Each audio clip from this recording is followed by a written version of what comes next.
How to get up and down from 150 feet for idiots. There's 3 keys to disc golf: driving, approaching, and putting. You need all 3 to do this disc sport. I'm just kidding, guys. You're very smart, but I do want to teach you a little upshot technique that I think could take some strokes off your game. The punch throw, an upshot technique made famous by Alex Geisinger.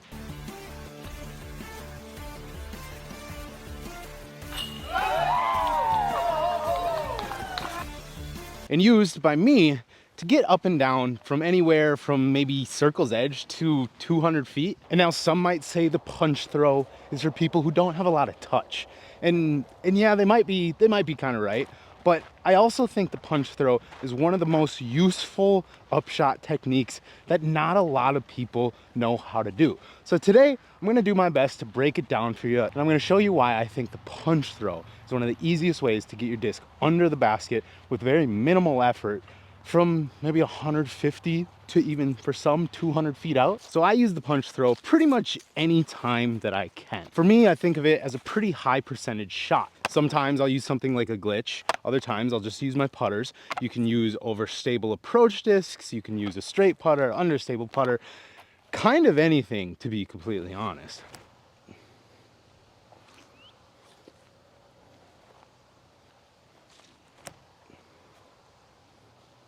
So for this throw, I'm usually using this style of fan grip, we'll call it. That's what I use for this shot 99% of the time. Every once in a while, I'll rip it on a power grip to really just get some extra spin. But as you saw with the glitch, it was a little bit more of a high shot because the glitch, you know, that 7 glide, you're gonna throw it up flat, and as long as you control the nose angle, it should just drop right towards the basket.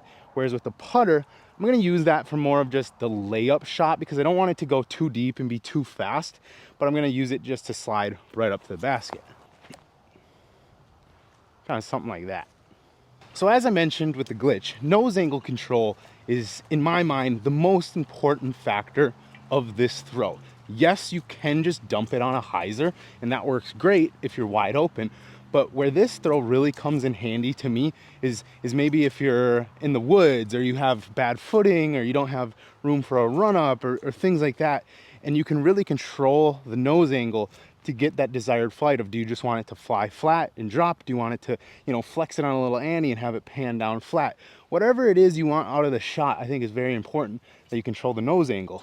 Obviously you want to control the nose in every shot, but the nose angle control on this shot can be the difference between, you know, being 2 feet under the basket, tapping your par, or being 30 feet deep because you just fluffed it. So the punch throw for me is kind of falls right between the actual throw and the putt. You know, the actual technique for the punch is something that maybe doesn't feel quite natural for everyone right away, but I think as you develop what it is, it honestly might be one of the easiest shots that you can learn. All right, we're gonna take her back in the woods here off of this basket, see if we can find some tricky lies to kind of pitch our way out of. So where I'm at back here, perfect little line for just an ante pusher.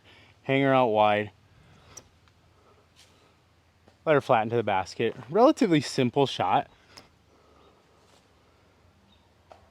But if you don't have that wrist action and that pop for the punch throw, it can be tricky. I might go in.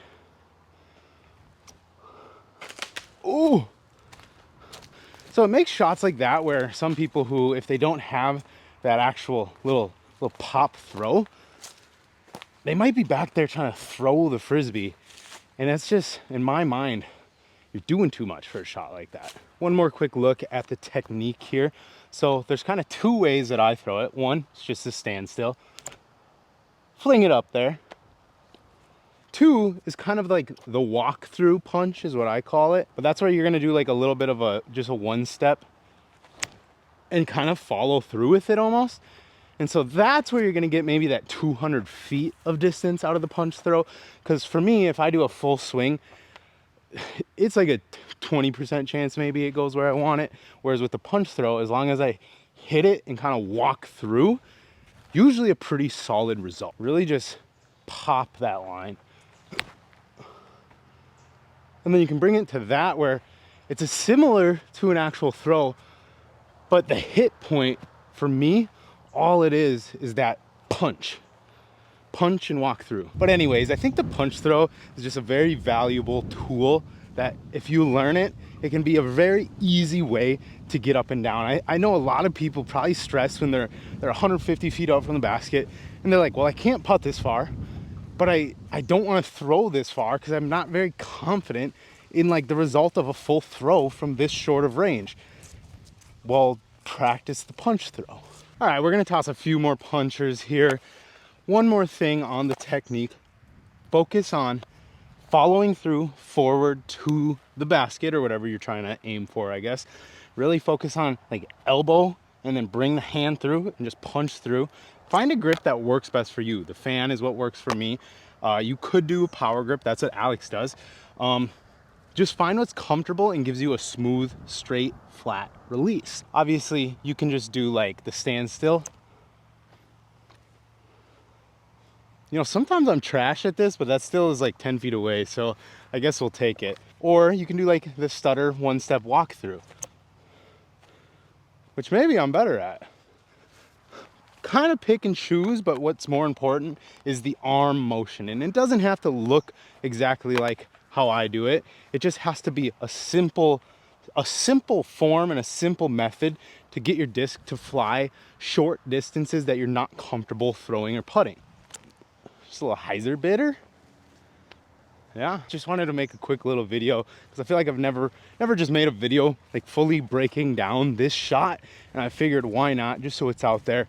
And then give it a try, guys. Let me know what you think. Let me know if you think this is a good technique. Let me know if you don't think it is, because you could be like, well, now you're just relying on like a crutch of like just learn how to throw with more touch. But the reality is not everyone's gonna be able to do that. So if you can learn a way to give yourself opportunities to save pars or have cleaner, closer upshots, I think you should take it. A few more throws just for good measure. Smoothies. Yup. That's what I want. It's like 90 out today. This glitch is like a gummy glitch. Not loving the hand feel, not gonna lie. But it still flies absolutely dead straight. God. Overstable approach. Try and put on a little hyzer. Drop it to the basket. Well, guys, it's like 90 degrees out today. I'm absolutely sweating my balls off. Berg's bags. Just dropped the Manta. It's, you know, like your nice casual lightweight backpack style bag, but built with much higher quality material than most other companies are putting into their lightweight, like casual, you know, backpack style bags at a really good price point. Use code Frisbee Club to save yourself some money on this thing. Just got mine in the mail. Been loving it because it's just been hot, and this thing holds a good amount of discs, good quality. Been nice. Got my birdie disc golf supply, little Velcros on there. Thanks for watching. See you in the next one.